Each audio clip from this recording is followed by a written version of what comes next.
Le développement, c'est la priorité du moment et les engagements concordants avec la préservation du climat sont au centre de toutes les priorités. Une action à l'échelle mondiale qui se construit à Belém au Brésil à l'occasion de la COP30 et la Côte d'Ivoire prend part aux grandes négociations climatiques avec l'objectif de renforcer ses contributions et mobiliser les financements verts pour une économie plus résiliente.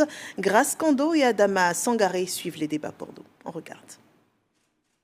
La Côte d'Ivoire a besoin de plus de 30 000 milliards de francs CFA pour la mise en œuvre de la troisième génération de ses contributions déterminées au niveau national. Pour ce faire, le ministre de l'Environnement, du Développement durable et de la Transition écologique veut s'appuyer sur les partenaires techniques et financiers, d'où la multiplication des partenariats à la COP30 à Belém. Emergent est une organisation qui achète des crédits carbone à des pays avec des forêts telles que la Côte d'Ivoire. On est très intéressé par le travail que la Côte d'Ivoire est en train de faire par rapport à la conservation et la préservation des forêts. On félicite Monsieur le ministre, toute son équipe pour le travail qu'ils ont fait, aussi avec les différents mécanismes pour recevoir des financements climatiques. Il y a un renforcement assez fort entre le secteur privé et le gouvernement. Il était de notre devoir d'assurer de notre soutien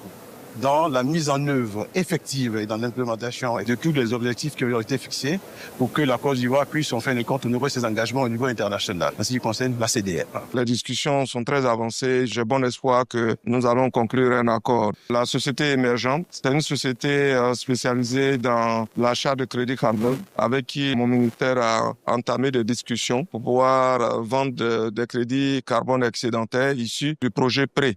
Le secteur privé ivoirien n'est pas en reste.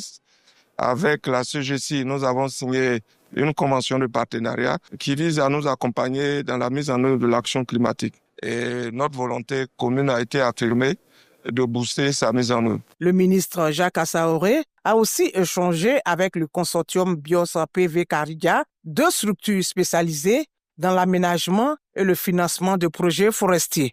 On a été reçu par le ministre de l'Environnement pour échanger sur le projet de Oussandra qui va permettre de générer les crédits carbone, qui est un projet de reforestation sur un espace de 104 000 hectares. Et dans la mise en œuvre de ce projet, monsieur le ministre a pu mettre en place un cadre réglementaire incitatif et inclusif aujourd'hui qui invite l'ensemble des partenaires financiers à pouvoir financer ce projet. Et donc, c'est exceptionnel pour la Côte d'Ivoire.